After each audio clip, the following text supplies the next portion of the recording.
এতদিন বেলাইনে ছিলাম, হযরত সুলাইমান নবীর দোয়া পড়ছিলাম কোরআনে, সূরা সাদের ভেতরে আছে 23 পারায় 35 নম্বর আয়াত। উনি আল্লাহর কাছে দোয়া করছে, একজন নবী হযরত সুলাইমান দোয়া করেছেন, ক্বালা রাব্বি গফিরলি ওয়া হাবলি মুলকান লা ইয়ানবাগি লিআহাদিন মিন বা'দি ইন্নাকা আনতাল ওয়াহ্হাব। ভালো করে শুনুন, এদিকে তাকান। হযরত সুলাইমান বলছে, হে আমার রব, আমাকে মাফ করে দেন, আমাকে এমন একটা রাজ ক্ষমতা দান করেন যে আমার পরে আর কাউকে দেবেন না। নিশ্চয় আপনি মহাদাতা। আমার প্রশ্ন হচ্ছে, এরকম দোয়া আমি কোরআনে 25 জায়গায় পেয়েছি, 25 জন নবীর নাম পেয়েছি কোরআনে। প্রত্যেক নবীর একটা একটা করে দোয়া আছে। প্রত্যেকটা নবীর দোয়া, শুধু আদম নবী বাদ দিয়ে 24 জন নবীর দোয়া ছিল রাষ্ট্র সম্পর্কে। প্রতিটি নবী বলেছেন, হে আল্লাহ, রাষ্ট্র ক্ষমতা দাও, ওয়াজআলনি মিন লাদুন সুলতানান নাসীরা। আমাদের নবীও দোয়া করেছিলেন, সূরা বনী ইসরাঈলের 80 নম্বর আয়াতের শেষের দিকে আছে। আমার প্রশ্ন এবার আপনাদের কাছে, বলেন তো, যে 24 জন নবী দোয়া করলো, হযরত ইউসুফ নবীর দোয়া পড়েছেন, 55 নম্বর আয়াতে আছে সূরা ইউসুফের, ক্বালা রাব্বি আল্লি খাযাইনিল আরদি ইন্নী হাফিজুন আলীম। আমার আয়াত পড়ার বাংলা বলা অর্থ না, আমাদের শিক্ষা হচ্ছে, যত নবী আল্লাহ দুনিয়ায় পাঠালেন, প্রতিটি নবী বলেছেন, আল্লাহ রাষ্ট্র ক্ষমতা দান করো। বলেন তো, নবীরা রাষ্ট্র ক্ষমতা চেয়েছিলেন বেশি বেশি বিয়ে করার জন্য, দুনিয়া ভোগ করার জন্য, টাকা পয়সার মালিক হবেন এই জন্য? কথা বলা লাগবে। কেন চাইছিলেন? আপনার বিবেকে কি কোনদিন চিন্তা আসে না যে এত বড় নবী দোয়া করছে রাষ্ট্র ক্ষমতা দাও? দুনিয়া ভোগ করা তাদের টার্গেট ছিল না, টাকা পয়সার মালিক হওয়া তাদের টার্গেট ছিল না, বেশি বেশি বিয়ে করব এই টার্গেট না। তাদের টার্গেট আল্লাহর বিধান যা বলি ওটা মানতে চাই। আর ওটা যদি আমি মানতে চাই 100 ভাগ, তাহলে রাষ্ট্র ক্ষমতা ছাড়া সম্ভব না। আমি যদি সারা জীবন চুরির বিরুদ্ধে ওয়াজ করি, বলেন তো কোন দিন এই দেশে চুরির বিধান আমি কায়েম করতে পারবো? রাষ্ট্রীয় ক্ষমতা ছাড়া এটা সম্ভব না। এটা যদি সবাই বলছেন, তাহলে এই রাস্তায় আসলে আপনার কাছে রাজনীতি মনে হয় কোন কারণে? বলেন। অনেকে মনে করে না উনি মাল কামাতে এসেছে। আরে ভাই, মাল তো আমি কামাচ্ছিলাম, এর থেকে তো বেশি কামিয়েছি। এই লাইনে এসে আমার লাভ হয় না, আর লস হয়েছে। আমিরে জামাত ডাক্তার শফিকুর রহমান অলরেডি ঘোষণা দিয়ে দিয়েছে, বাংলাদেশ জামাত ইসলামী থেকে কেউ এমপি মন্ত্রী হলে 5 বছরে তার 1 টাকা বাড়বে না। এই রাস্তায় এসে আমাদের কি খুব লাভ হয়েছে আর ক্ষতি? মালসা কামাতে আমার অন্য ভাবে কামাতে পারতাম। সম্মান তো একেবারে কম আল্লাহ দেয়নি, বহু সম্মান দিয়েছে। কেন এই রাস্তায় আসা? একটাই টার্গেট, এতদিন যা বলেছি ওটা এবার দেখাতে চাই। ওই যে গ্রামের লোক মন খারাপ করে বসে আছে, হ্যাঁ খালি ওয়াজই করতে পারো, কিছু দেখাতে পারো না, এবার দেখাতে চাই না? আপনারা এই দেখাতে চান? হ্যাঁ, কথা বলেন না কেন? দেখাতে চান? যে দেখাবে তার পেছনে থাকবে, সে যেই হোক।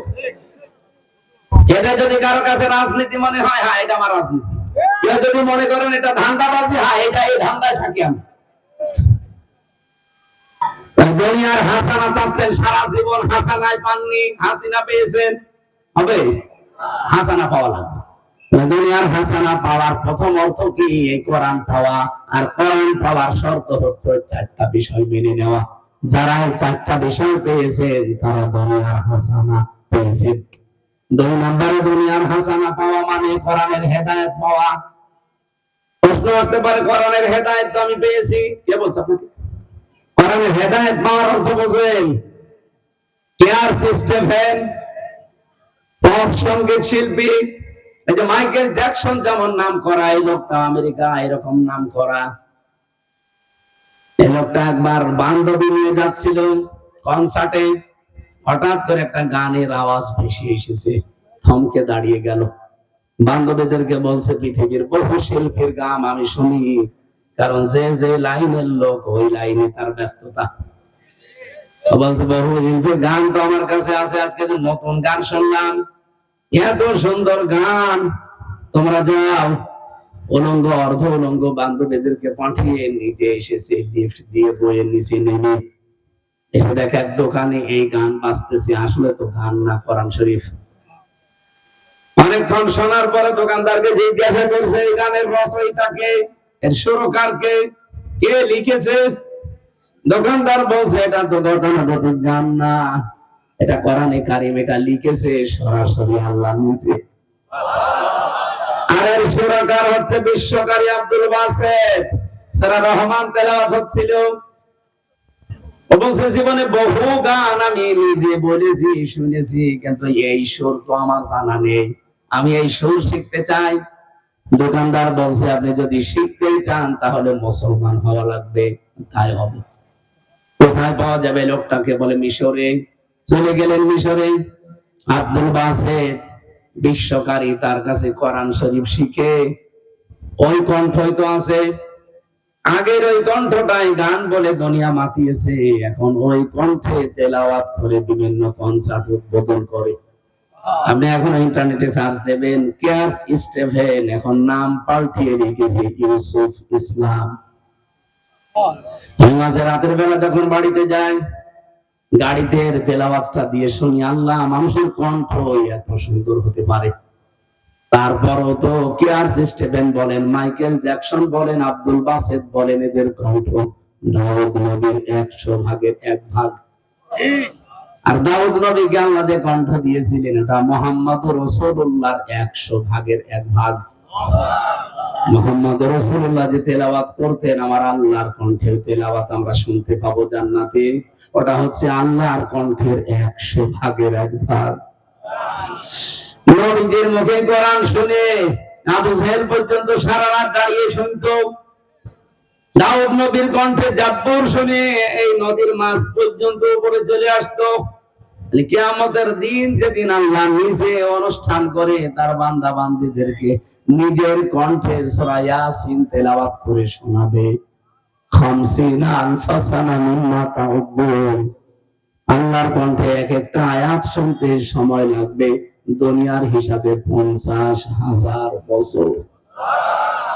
ওই ময়দানে আমরা যেখানে যারা আজকে বসে আছি, আল্লাহ যেন শ্রোতা হিসাবে আমাদের একটু জায়গা করে দেন। কোরআনের হেদায়েত পেয়েছে কেমন দেখেন, তার জীবনী ইংরেজিতে পাবেন আপনি। শেষের দিকে পড়ছিলাম, এখন প্রতি রাতে তাহাজ্জুদের নামাজ পড়ে লম্বা সেজদায় পড়ে থাকে, আধা ঘন্টা 45 মিনিট 1 ঘন্টা করে সেজদা দিয়ে বলে, রব্বুল আলামিন, সারাটা জীবন অর্থ সম্পদ কামিয়েছি, কোনদিন আমি বুঝে কামাইনি। আজকে আমি বুঝেছি যে কোরআন কি, আমার যা আছে সব আমি কোরআন প্রচারের জন্য এখন থেকে ব্যয় করে দেব। দোহাই লাগে কিয়ামতের দিন তুমি আমার জীবনের হিসাব নিও না। কোরআনের হেদায়েত পাওয়া এটা অনেক কঠিন বিষয়। মন মানসিকতা আপনার তৈরি হয়ে যাবে আলাদা। আপনি জানা শোনার পরে কোন হারাম কাজ জীবনেও করবেন না। আমি ছেলে থাকাকালীন মাওলানা মতিউর রহমান নিজামী কাছে পাহারা দিত। ওই লোকটা আমারও পাহারা দিয়েছিল। এসে বলছিল যে ওনার কালকে রাত 10টায় একে ফাঁসি হবে।